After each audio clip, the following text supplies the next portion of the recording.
O meu nome completo é Alda Maria Domingos Duarte, nasci em 1965 em Coimbra. Mudei-me para Leiria, mais propriamente para uma aldeia que se chama Val da Pedra, quando tinha 2 anos e meio, que era o lugar onde residia esta minha tia-avó, a Maria de Jesus de Mácia. E a Alda nasceu em Coimbra porque o resto da sua família estava em Coimbra?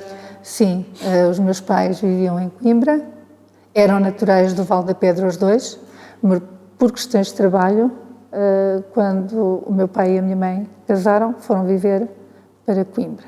E, portanto, eu e a minha irmã mais velha nascemos em Coimbra. O meu irmão mais novo já nasceu no Val da Pedra. E qual é que era a ocupação dos seus pais? O meu pai era madeireiro e a minha mãe era doméstica. E quando esse regresso, não é?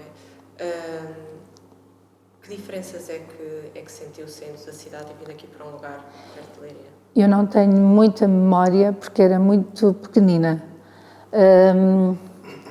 mas nós mudámos numa situação um bocadinho trágica, porque os meus pais separaram-se durante 2 meses e nessa altura fomos viver, eu e a minha irmã, com os meus avós maternos.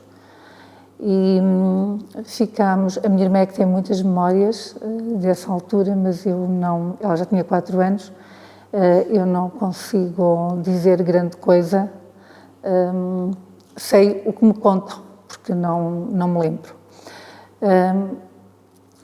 Depois desses 2 meses, meus pais voltaram a juntar-se, construíram uma casa lá no Val da Pedra e ficámos a viver lá. E foi então que nasceu o meu irmão e continuámos ali até hoje, porque eu também acabei por depois construir casa lá no Val da Pedra e ficarmos lá todos. Esta sua tia-avó viveu sempre no Val da Pedra? Não. Ela, enquanto solteira, esteve em casa dos pais dela, que era num lugar próximo do Val da Pedra, que faz parte do Val da Pedra, mas chamava-se Casal. E viveu lá até aos 35 anos, isso nós sabemos, com a família. Nessa altura, que foi a revolta do milho, ela foi presa e quando regressou, voltou para a casa dos pais, mas passado pouco tempo casou e foi viver para outro lugar próximo, que se chama Boiça. Entretanto, não sei quantos anos é que ela esteve casada, mas o marido morreu e quando ela ficou viúva, ela resolveu voltar para perto da família, para o Val da Pedra novamente, construiu uma casa próximo do meu avô e viveu lá até à morte dela. Esta sua tia, quando é que ela nasce? Nasce numa família com quantos irmãos? Esta minha tia-avó nasceu em 1995 e tinha 3 irmãos. O meu avô, que era o mais velho, Manuel, outro a seguir, ela é a segunda, depois tem um que é o José Domingos e a seguir tem outro que é o António. Eram 4 irmãos. E sabe se esta sua tia estudou? Até quando é que estudou? Não, ela não sabia ler nem escrever. Nessa altura, ali na aldeia, ninguém estudava, não havia escola tampouco. E ela, como esteve em casa até tarde, ela acabou por se dedicar à agricultura e à criação de porcos. Ela, por aquilo que nos contam, ela cuidava dos animais, vendia-os e era uma pessoa que vivia bem, para a altura, porque tinha este negócio, entre aspas, dela. E os restantes irmãos dela também não estudaram? Não, ninguém. E também se dedicavam à agricultura? Sim, também. O meu avô, depois, mais tarde, emigrou para o Brasil. O irmão seguinte, o José, casou, foi viver para Santarém, portanto é uma pessoa de quem eu sei muito pouco. E o mais novo também casou, mas, segundo algumas fontes, sabemos que ele abandonou a família, deixou a mulher e os filhos e regressou à casa da mãe. Portanto, na altura em que esta minha tia-avó foi presa, vivia com esse irmão, António, que era o mais novo, e com a mãe. E no seu caso, como é que foi esses primeiros anos de escola que ainda foram antes do 25 de Abril? O que é que se recorda desses primeiros anos de escola? Estes anos primeiros de escola, nós não sabíamos praticamente nada de política. Nós, além de termos lá a fotografia do Américo Tomás na escola, na sala de aula, nós não conversávamos sobre nada disso, mesmo em casa. Lembro-me perfeitamente do dia 25 de Abril, que estava na escola, em 1974. Tinha uma professora que tinha um irmão que fazia parte da PIDE. Lembro-me que ela ficou muito aflita nesse dia, mas para nós foi uma autêntica surpresa, porque nós não sabíamos de nada. Os nossos pais não falavam de política, parecia que toda a gente tinha muito medo. E, portanto, passava-nos completamente ao lado essa questão. E depois, já posteriormente, não é, quando continua os estudos, o que é que vai estudar, onde é que vai estudar? Como nós, ali no Val da Pedra, era uma aldeia que não estava muito bem servida de transportes públicos, eu acabei por fazer a telescola, o 5º e o 6º ano lá na escola primária do Val da Pedra, e depois vim para Leiria, para o colégio interno, para a Nossa Senhora de Fátima, onde fiz o 7º ano, mas não me dei muito bem com o internato e depois os meus pais decidiram que nós passávamos para a escola, na altura, que agora é de Miguesqueira, que na altura se chamava Escola Comercial e Industrial de Leiria. E fez o meu percurso até ao secundário, aí, na Escola Comercial. Terminado o secundário, fiz o 12º na altura, que não era obrigatório, mas acabei por fazer, e a seguir fui para o magistério da Coimbra fazer o curso de professora do primeiro ciclo. Fiquei um bocadinho com o bichinho da universidade, porque nós, na altura, apesar de estarmos a tirar um curso, não era superior, era um bacharelato, não é? E eu gostava muito de História também e acabei por me inscrever e fazer depois, já a trabalhar, fiz a licenciatura em História na Faculdade de Letras de Coimbra, como estudante trabalhadora, ou trabalhador-estudante, e fiz o estágio mais tarde no secundário e no terceiro ciclo, e portanto fiquei habilitada a dar aulas para alunos de secundário e de terceiro ciclo, o que nunca aconteceu porque eu nunca concorri para ser colocada em História, até porque na altura a probabilidade de ser colocada era baixa e além disso poderia ir para muito longe. Entretanto casei, tive filhos e portanto a minha vida já não me permitia afastar-me muito continuei a dar aulas no primeiro ciclo. Tive uma experiência no segundo ciclo, numa altura em que havia necessidade de completar horário no meu agrupamento, no agrupamento de escolas Rainha Santa Isabel, na carreira, e estive 3 anos a dar aulas de História. Depois continuei no primeiro ciclo, fazendo várias coisas. E a sua tia, como disse, dedicava-se à agricultura e à criação de gado.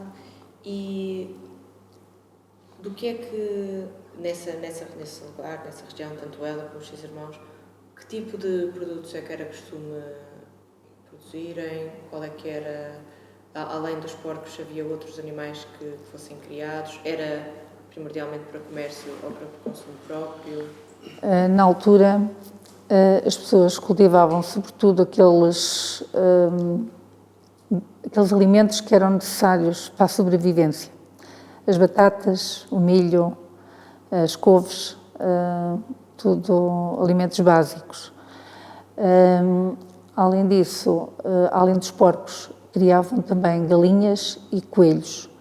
As galinhas para a alimentação, não é? E para terem ovos. E os porcos, eles acabavam por vender a carne boa e ficavam com as banhas. Chamava-se a carne da troca. Eles vendiam a parte das febras e depois recebiam grandes pedaços de toucinho, a que eles chamavam carne da troca, porque essa carne era boa para fazer sopa e alimentava e era mais barata.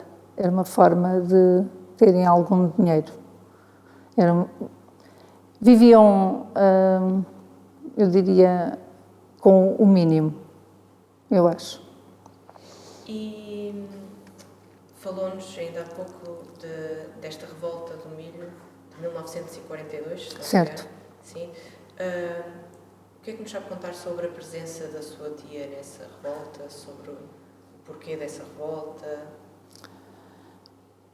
Então, como o produto principal era o milho, que eles cultivavam, e era esse produto que lhes dava algum dinheiro, era muito valorizado. E, na altura,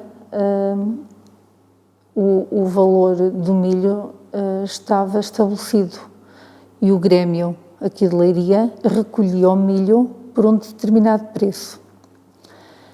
Mas se as pessoas conseguissem vender por fora a alguém, conseguiam vendê-lo mais caro. Então, as pessoas tinham que declarar a quantidade de milho que produziam ao Grêmio e depois o Grêmio vinha recolhê-lo. Nessa altura, em 1942, no final de maio, vieram para vir recolher 1000 quilos de milho à era de uma pessoa, de um produtor. Mas as pessoas juntaram-se e não deixaram levar o milho. Portanto, ele já tinha informado que o milho ia ser recolhido e, portanto, para impedir que o levassem, juntaram-se e as pessoas que vinham para o levar não levaram. No dia 5 de junho, que foi o dia da revolta mesmo, já sabiam que vinham buscar o milho e as pessoas estavam preparadas para não o deixar levar. E então, nesse dia, combinaram que uma pessoa ia tocar o sino e, quando ouvissem o sino, se juntavam todos para impedir que o milho fosse levado. Foi o que aconteceu. Acabaram por não conseguir levar, mas voltaram. Voltaram passado 3 dias, aí com o reforço de polícia, não é? E levaram milho e levaram já algumas pessoas presas. As pessoas que estiveram neste dia 5 depois foram procuradas posteriormente. Foi o caso da minha tia. A minha tia foi uma das que se manifestou mais por aquilo que nós sabemos, que disse que não podiam levar o milho porque ele fazia falta, as pessoas tinham fome, era muito importante porque viviam sobretudo daquele produto, faziam broa com a farinha de milho e, portanto, precisavam do milho. E ela acabou por depois ser procurada e ser levada, salvo erro, no dia 19 de junho. Foi para a prisão de Leiria, estiveram aqui na prisão, nos calabouços. Houve pessoas que agora, com esta recriação histórica, acabaram por ir procurar as fontes à Torre do Tombo, e nós temos alguns documentos que nos ajudam a perceber a história, portanto, o que se passou. E realmente ela foi presa e juntamente com muitas outras pessoas e que vieram para Leiria, estiveram aqui em Leiria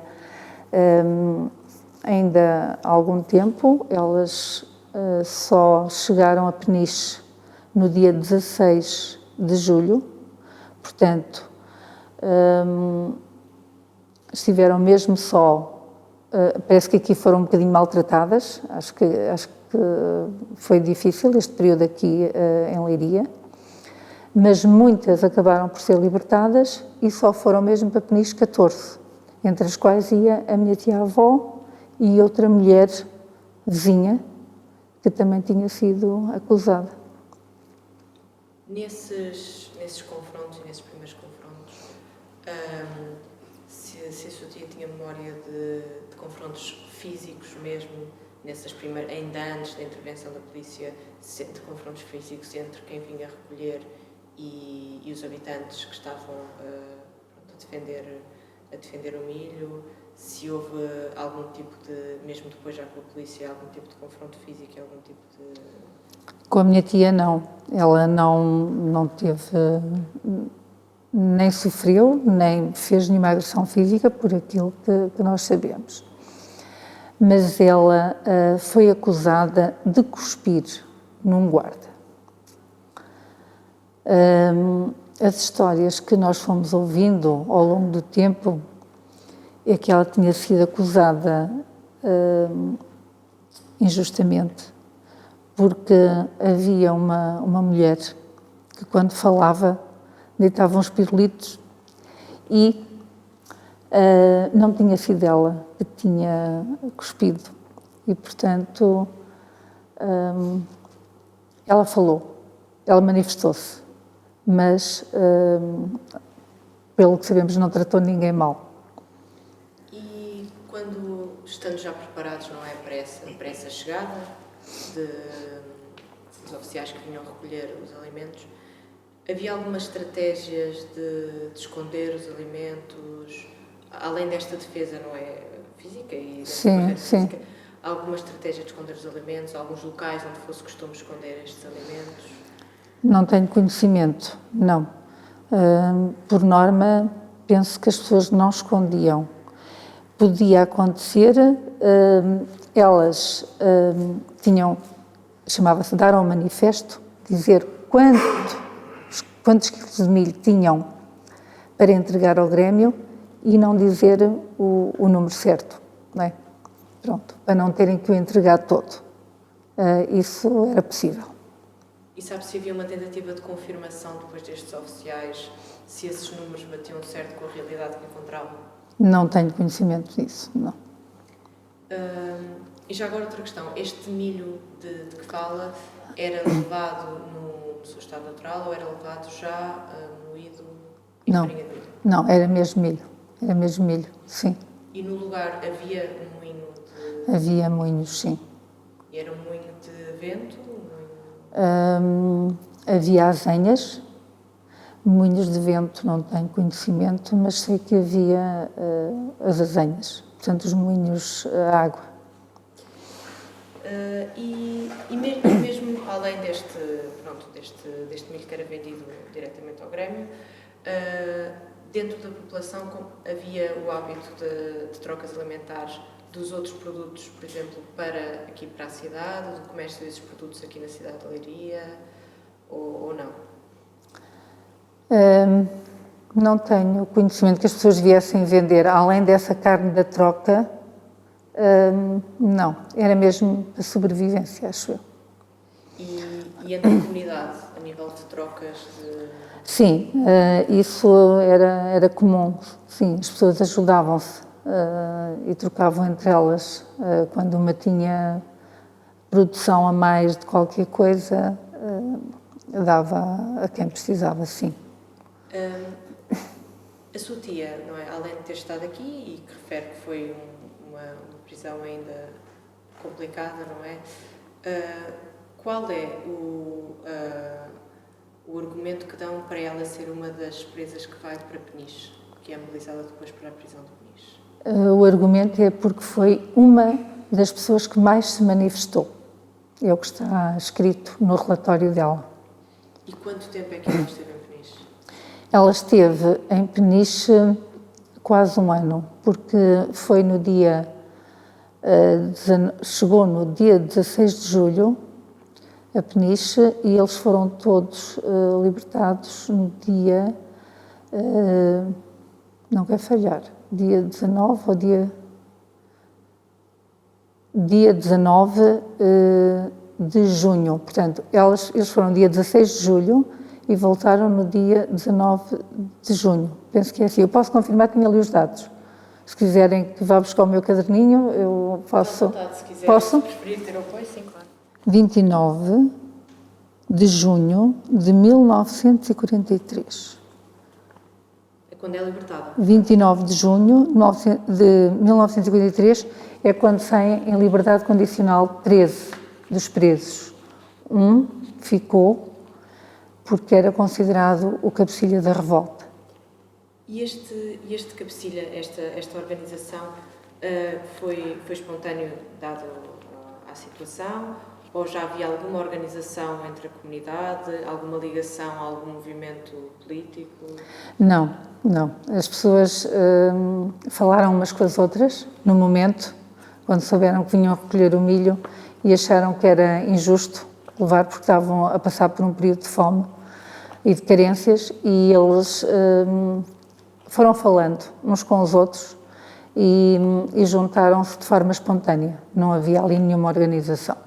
Mas esta figura que é associada ao cabecilha tinha alguma proximidade a algum movimento organizado? Não.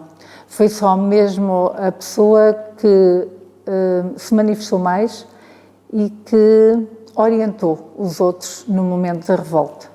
E ele tinha algum papel específico dentro da comunidade ou assumiu esse papel? Não, assumiu, sim. Não, nem era o dono do milho tão pouco. E a sua tia tinha-nos dito que era analfabeta, não é? Portanto, durante este ano que está em Peniche, ela tem alguma forma de contactar a família, algum contacto? Sim. Todos os presos de Peniche podiam contactar a família por carta. Havia pessoas que escreviam as cartas e que depois recebiam e liam. Além disso, eles podiam ter visitas de familiares. O meu avô chegou a ir a Peniche visitar a irmã. E desse período na prisão de Peniche, qual é que é o relato que a sua tia-avó fazia desse período, não é? De como é que foi esse ano? A minha tia-avó nunca falou muito deste período, porque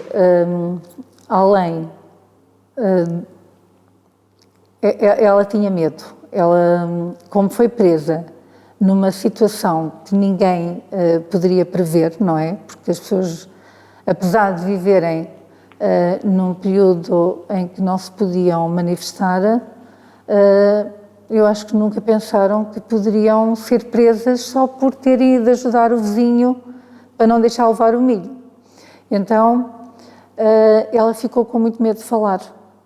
E quando ela regressou, ela da prisão contava muito pouco e de política nada.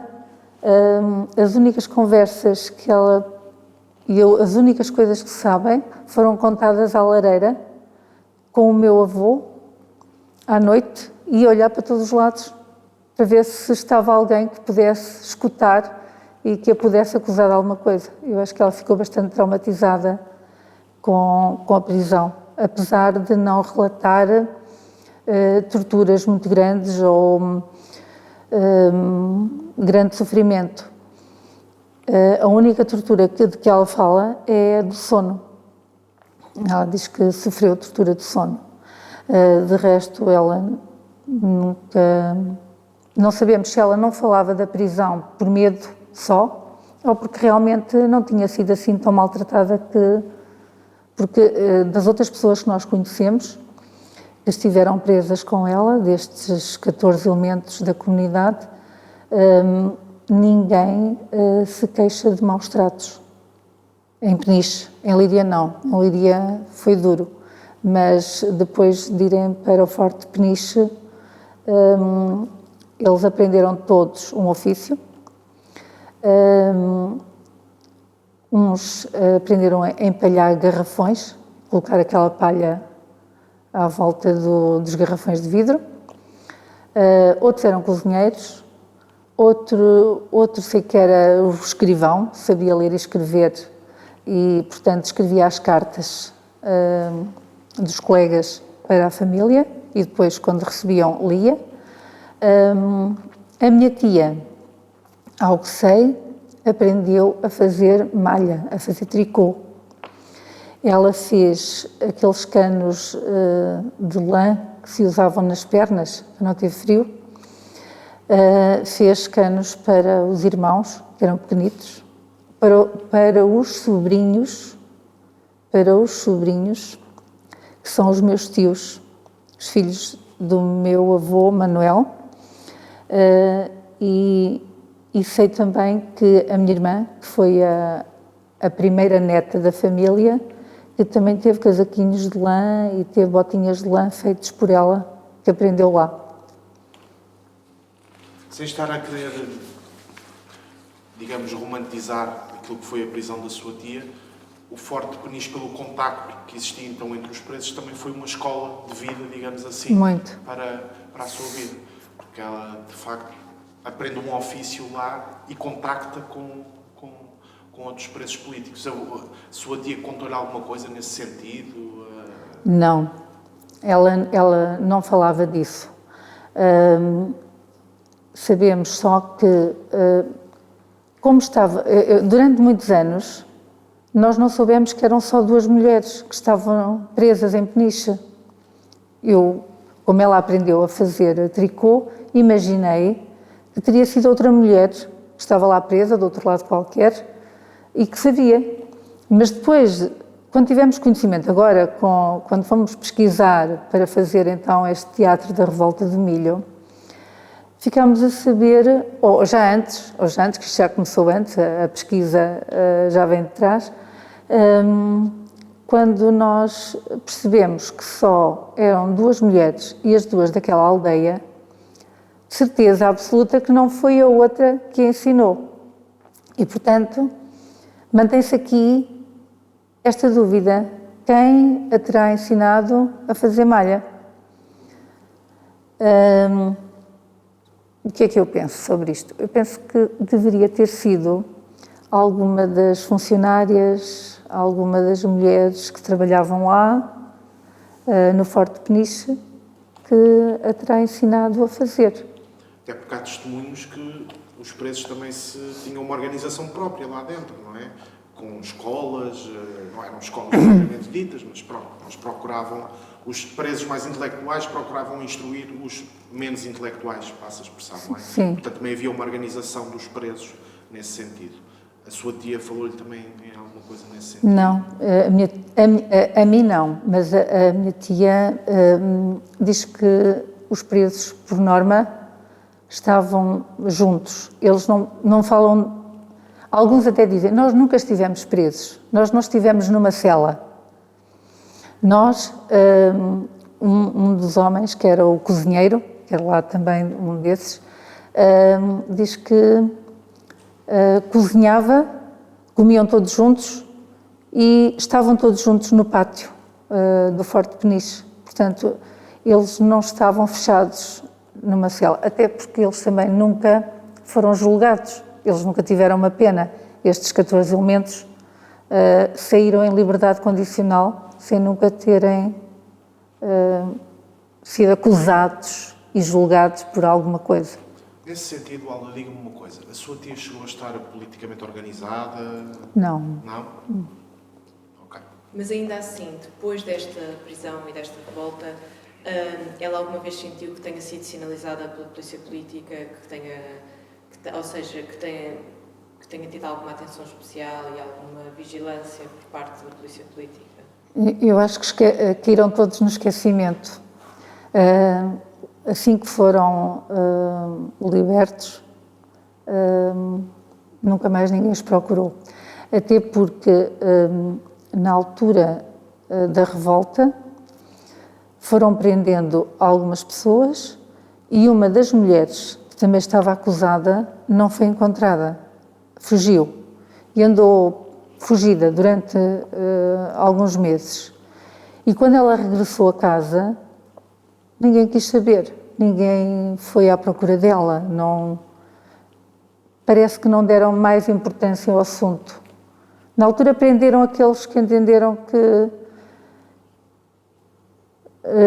estavam contra os guardas, que se tinham revoltado, no fundo, não é? Mas depois não lhes deram muita importância, é aquilo que eu sinto. E dentro da comunidade, não é? Daquele lugar e dos lugares próximos, havia uma noção dessa presença da polícia política, ou seja, havia figuras que eles identificassem e que soubessem que tinham alguma ligação com a polícia política? Ali naquela região, as pessoas falavam pouco, mas tinham muita noção de que não podiam exprimir-se abertamente sobre qualquer assunto político. Muitas vezes, e algumas pessoas, tomavam o partido do governo para não serem acusadas, e quando havia aquelas eleições em que só alguns elementos da comunidade é que eram chamados a votar, o meu avô era um desses. O meu avô parecia que era a favor do regime. Portanto, era uma forma, eu sinto isso como uma forma de defesa. Se fossem a favor do regime, ninguém desconfiava deles, não precisavam de estar tão preocupados.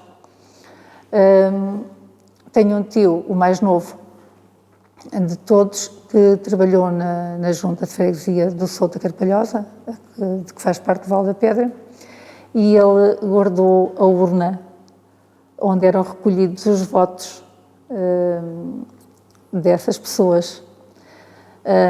E é curioso saber que a urna era um potezinho pequenino, onde cabiam muito poucos votos. Portanto, eram muito poucos os elementos da comunidade chamados a votar. Mas é isto. Acho que as pessoas, umas não falavam, não se metiam nada na política, não queriam saber de nada, e outras eram a favor do regime. E o seu avô, de que fala, ele também esteve presente nesta revolta? Não, o meu avô não esteve. Mas não estava no lugar, ou... Eu tenho a impressão que, isto é só uma impressão, que isto tem muito a ver com a personalidade das pessoas. A minha tia, esta tia-avó, era uma mulher de garra, era uma mulher que ia à luta e se calhar até um pouco conflituosa. Ela manifestava-se. Quando não concordava, ela manifestava-se. E o meu avô não. Era uma pessoa mais tranquila, uma pessoa que não se metia em complicações. Eu entendo desta forma, para ele não estar presente nesta revolta. Já agora, essa sua tia-avó era irmã do seu avô ou da sua avó? Irmã do meu avô. Ok. E depois, já um pouco mais tarde, algum desses irmãos do seu avô, ou algum já dos seus tios, não é, direitos, acabou por sair para a guerra colonial? Acabou por ter... Sim. O meu tio mais novo só esteve nos Açores e o meu tio e o outro irmão mais novo, o meu tio Zé, esteve na Guiné, 3 anos. O seu tio direito, portanto? Sim, irmão da minha mãe. E que experiência é que a nível familiar foi feita deste momento? Ou seja, deste momento da ida dele para a Guiné, desta presença dele, quanto tempo é que ele esteve na Guiné? 3 anos. Foi muito difícil. Isso eu tenho memória do dia da partida, porque já tínhamos ali alguns vizinhos que tinham sido mortos na guerra e, portanto, a partida de um familiar podia ser uma despedida, não é? E eu lembro-me de toda a gente a chorar, pronto, foi assim, duro. E quando regressa esse seu tio, que idade é que tinha mais ou menos quando ele vai? Eu? Sim. Portanto, 7, 8 anitos. Quando ele regressa, não é? Já com 10, 11 anos. Há algum relato da parte dele daquilo que viveu na Guiné? Esse meu tio esteve numa situação que não correu muitos riscos. Ele estava num armazém e organizava os produtos e, portanto, não esteve diretamente envolvido na guerra. Nós achamos que ele é assim uma pessoa um bocado acelerada, assim muito enérgica, não consegue estar parado, é sempre mesmo a falar, é sempre muito inquieto. E nós atribuímos um bocadinho a esta fase da guerra colonial, que ele veio um bocadinho transtornado de tudo o que viu na guerra. Agora, ele, penso que nunca esteve assim em grande risco. Ainda assim, ele quando regressa já para uma casa própria ou regressa ainda para a casa dos pais? Sim, ele regressou para a casa dos pais, mas entretanto ele tinha uma namorada e a seguir casou. E nesse regresso para a casa dos pais, falando desse transtorno, apesar de não haver nenhuma consequência física direta, sim, quanto à não. posição, havia, por exemplo, e da parte dos seus avós, algum relato de perturbações no sono, de problemas a dormir, de dificuldade de relação neste primeiro regresso? Eu penso que isso ainda se mantém. Eu penso que ele ele tem um restaurante, ele trabalha no restaurante todos os dias, tem uma vida normal, tem mulher, tem uma filha, tem netos, com quem tem uma boa relação, e connosco também, todos, a nossa família, apesar de ser muito grande, portanto eles eram 10 irmãos,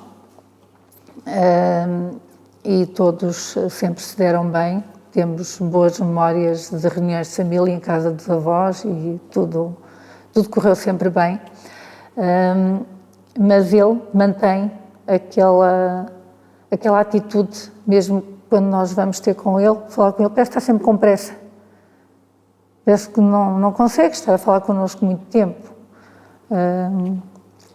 E alguma vez houve uma tentativa da parte dele de explorar essa questão, de pedir alguma ajuda? Ajuda?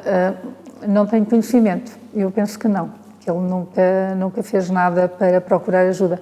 Acho que ele próprio não assume que tem esse feitio ou que veio com essa alteração de personalidade.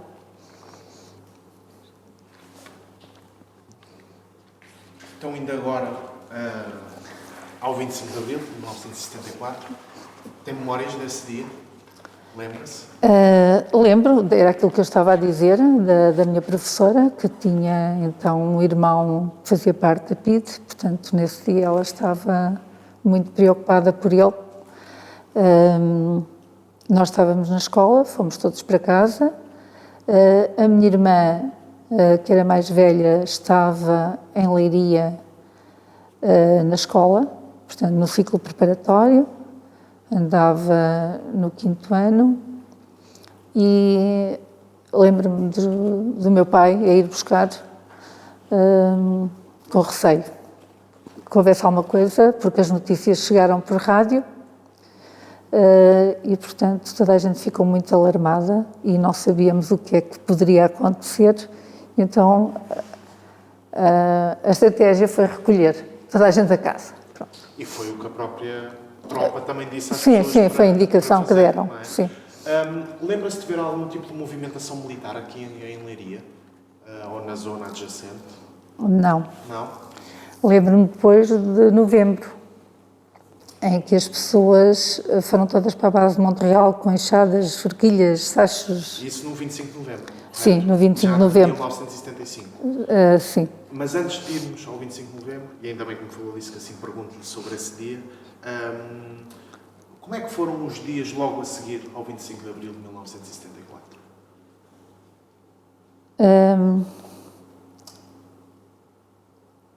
Eu não tenho muita memória desses dias, porque depois de um grande susto, parece que voltámos à calma, à tranquilidade. Como não tínhamos muitas notícias e como também continuou a não se falar de política, as pessoas não falavam, só se dizia que tinha havido uma revolução em Lisboa. Uma revolução em Lisboa. Portanto, havia essa percepção de uma revolução distante? Sim, não era connosco. Era em Lisboa. E, portanto, nós voltámos à nossa vida normal. No dia seguinte voltámos à escola e continuámos e Portanto, não houve... greves, manifestações logo nesses dias? Não, ali nada. E poucas explicações. Pois, exato. Portanto, por exemplo, o movimento das Forças Armadas então nunca foi à sua localidade? Não. Nós não... Eu pelo menos não me lembro de nada disso. Há pouco falavam do 25 de novembro e antes de irmos ao 25 de novembro perguntava-lhe também se o 28 de setembro ou o 11 de março se fizeram sentir aqui também? Não. Ok. E já agora a eleição para a Assembleia Constituinte em 1975, a 25 de abril. Tem memória também desse dia? Ou... Não. Mas tem memória de ver as pessoas irem votar? Não tenho memória nenhuma. Eu não sei se as pessoas votaram. Portanto, foi mesmo uma revolução distante? Aquilo foi lá em Lisboa. Nós estávamos ali no nosso cantinho e, portanto, não nos... de alguma forma sentíamos protegidos. Não era connosco. E movimentações político-partidárias? Os partidos começaram a fazer algum tipo de campanha, de comícios? Eu era muito nova, também não consegui tomar...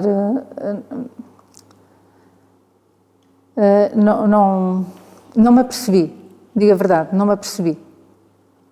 Porque em minha casa não se falava nada disso. Não... O governo caiu, houve uma revolução e pronto. E vamos ver no que isto vai. E vamos ver e pronto. E as pessoas, depois, mais tarde, as pessoas começaram a falar muito e discutia-se muito política, as pessoas falavam muito.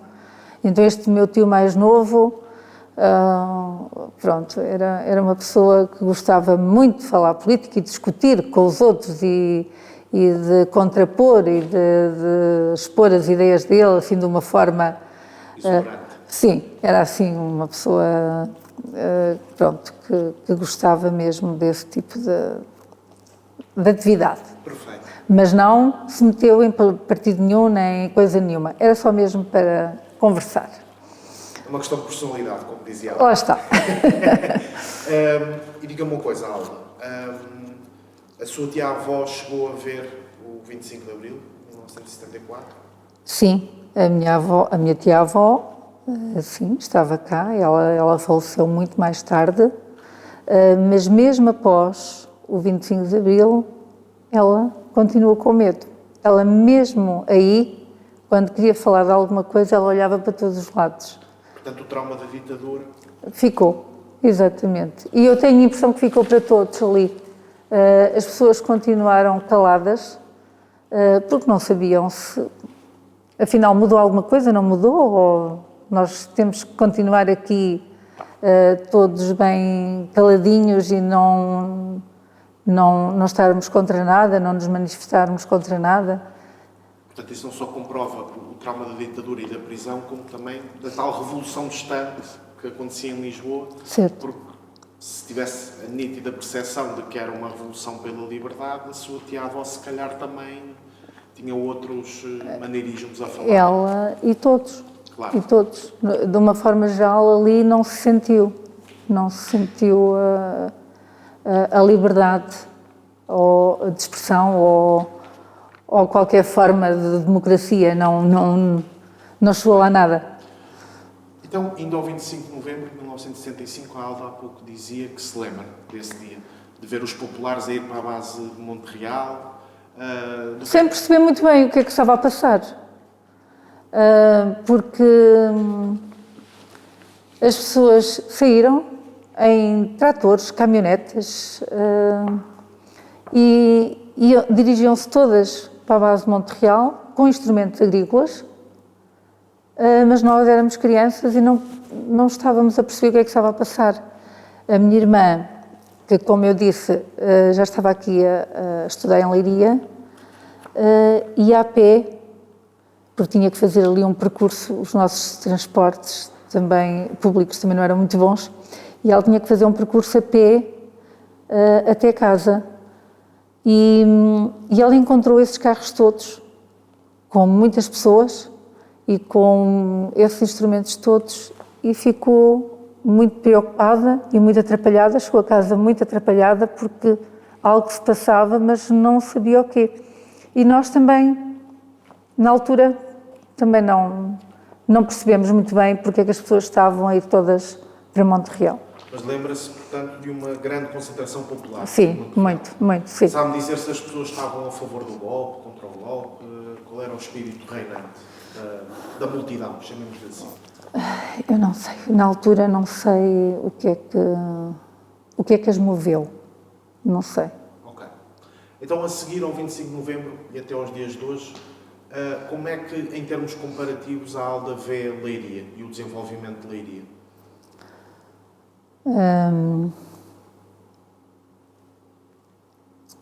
Eu acho que passámos de uma sociedade completamente fechada para uma sociedade que pretende desenvolver-se e que pretende abrir-se ao mundo. Nós sentimos um progresso enorme. Ali, apesar de vivermos numa aldeia, tudo mudou tanto. A nível económico, a nível social, começaram a aparecer cafés, as pessoas começaram a juntar-se, houve uma série de atividades que começaram a realizar-se e a desenvolver-se que não havia antes. As pessoas que normalmente só iam a Leiria ou só se deslocavam à cidade por necessidade, para fazer qualquer coisa importante, vir ao médico, fazer uma compra especial, passaram a deslocar-se com mais facilidade, a haver uma circulação mais ativa, tanto mais frequente como de mais pessoas. Considera que ainda há uma grande discrepância entre a perspectiva rural e a perspectiva urbana aqui na região de Leiria, da vida no geral? Considera que ainda há uma grande discrepância? Como direi, eu acho que a distância às vezes faz com que a vida das pessoas no mundo rural seja diferente, mas o facto de a educação ter chegado a todos, da escolaridade ter sido uma aposta grande, fez com que fez abrir os horizontes às pessoas e fez com que elas começassem a deslocar-se mais, lá está, e a ter este contacto maior com a cidade, o que atenuou um bocadinho essa diferença entre o mundo rural e o mundo urbano. A distância pode ser realmente um obstáculo, mas não há uma grande diferença entre as pessoas que vivem na aldeia e as pessoas que vivem na cidade. Perfeito. Já agora, qual é o nome da sua aldeia? Val da Pedra. Val da Pedra. Em Val da Pedra, a seguir ao 25 de Abril, surgiu algum tipo de coletividades, ou antes do 25 de Abril? Associações ou assim do género, nessa altura logo, penso que não. Não tenho ideia. Nós tínhamos grupos de jovens, éramos uma comunidade bastante ativa, fazíamos muitas coisas. Antes ou depois do 25? Depois. Mas em que é que consistiam essas? Mas era sobretudo ou recreativas ou culturais. Lembro-me de fazermos, por exemplo, exposições de utensílios agrícolas antigos que as pessoas tinham em casa e que já não se usavam, pronto, e cestaria, móveis, mobiliário. Chegámos a fazer assim uma recriação de casas e de fotografias até, uma coleção de fotografias sobre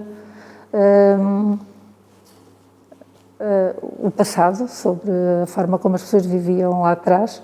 Portanto, no fundo eram eventos que visavam preservar a memória histórica. Sim, muito. Sente que a população aderiu? Sim, aderia muito, sim. Lá está outra vez a tal democratização da educação e da cultura, sim, possibilitada pelo 25 de Abril. Sim, sem dúvida. Perfeito. Não sei se a minha colega tem mais alguma questão a colocar. Não. Se não, passaria para a última questão, que é a da praxe, chamemos-lhe assim. Para o próximo ano comemoram-se os 50 anos do 25 de Abril. Considera importante celebrar esta data? Muito. Porquê? Por isto temos estado a falar, por esta mudança, por esta liberdade que alcançamos, que foi fundamental para o nosso desenvolvimento e para a nossa abertura de horizontes. Acho que foi muito, muito importante. Portanto, não devemos esquecer, devemos guardar esta memória e passá-la para os futuros, para os nossos descendentes.